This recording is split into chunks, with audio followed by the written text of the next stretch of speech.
the next movie for today's show, Savage Beach from 1989, which is I believe it's the fourth movie in the 12 series of movies that we're watching.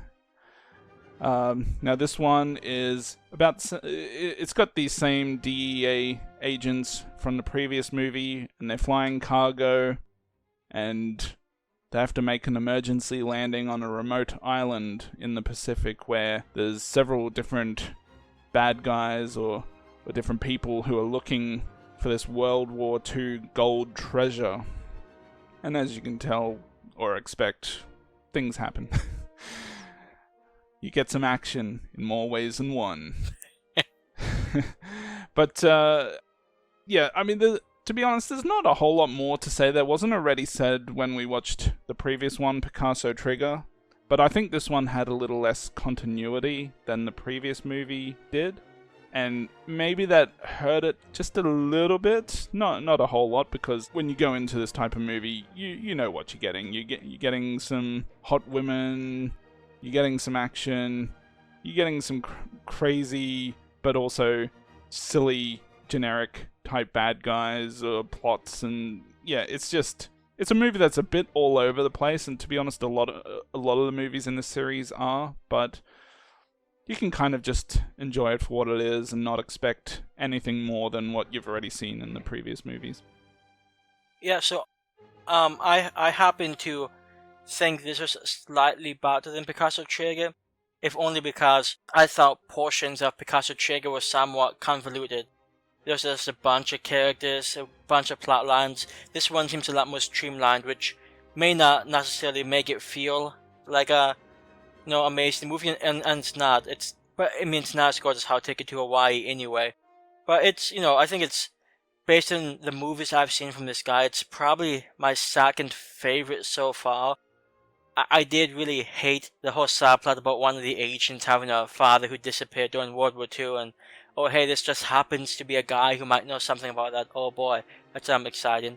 Yeah. But I did think it was interesting dealing with some gold and treasure being stolen from the Philippines, then them trying to find the treasure. So that was sort of interesting. It's just, like Chucky said, much of this stuff is stuff that you've seen in other movies. Women. I do like the idea that they crash landed on the island, and a few hours later they're like skinny dipping in the ocean because hey, why not? That's perfect. Secret agent. I guess one of them's a civilian, but that's perfect behavior. So I just, it's just the type of thing you'd come to expect from these types of movies. They gave us what we wanted. Well, yeah, like towards the beginning, they've got this like hot tub scene. There's like 4 women in the hot tub, and then eventually they bring in the saxophone music, and yeah, mwah, that's beautiful filmmaking right there. That actually got me to wondering, because now obviously I've not seen this guy's movies before, so this is a first time watch for me. But I wonder if he's ever going to have just a normal female character, but just have her be a lesbian. I wonder if that's ever going to happen, because so far all of these really hot women have been completely heterosexual, and he had a gay guy once in his first movie, or the first movie of this series. So I just sort of wonder if he's ever going to do something like that. That'll be at least mildly interesting. I guess we'll see. We've still got 8 more movies? Yeah, I know. Should be a fun ride as ours. One of the things that disappointed me a little bit, and I mentioned this in the previous movie because I brought up the topic, like, who are the favorite characters or favorite women of yours in the movie, and mine in the past too has been Edie. She's not in this movie, so that kind of sucks. But there was another brunette that came in who was, look, all of them pretty good looking, but sometimes my eyes lock on certain ones, so there you go. But yeah, I do know Edie does come back, or at least the actress does, in some of the other movies, so I'll be looking forward to that. But I think that hurt this one a little bit, at least for me personally, just because they didn't have her in it. Yeah, I think one of the, when it comes to I guess the quote-unquote highlight of this movie, the conversation where they get the title of this movie from just It just sounded so unnatural.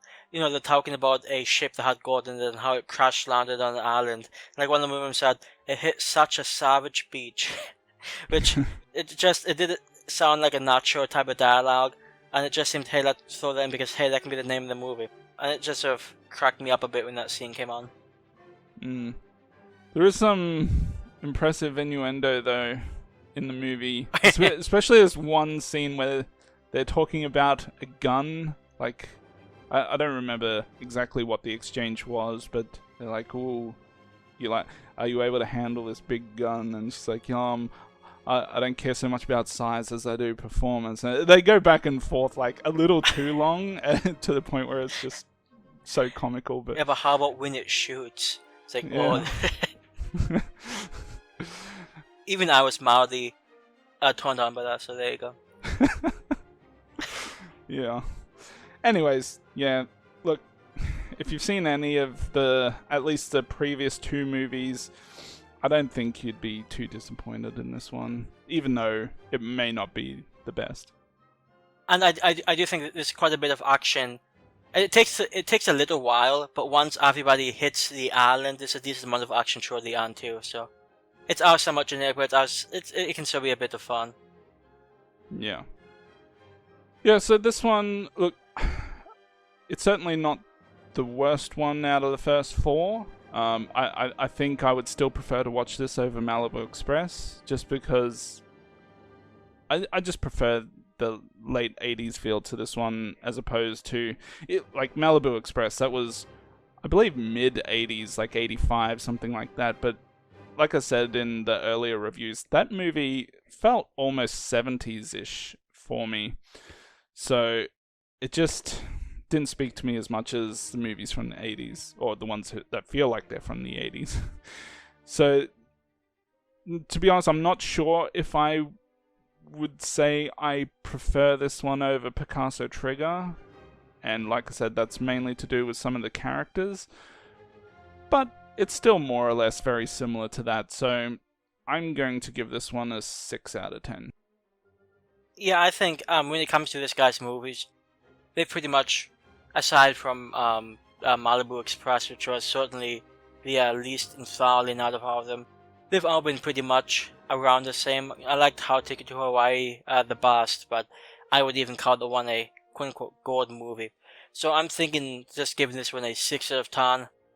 It's okay to watch. It's just, low-budget action movie with a bunch of naked women. So, I mean, you can't really go wrong with that. So, I mean, it's just not a great movie, but then again, given this guy's past movies, that can't really be that much of a surprise. So I feel like a 6 out of 10 is, a pretty fair rating. Yeah.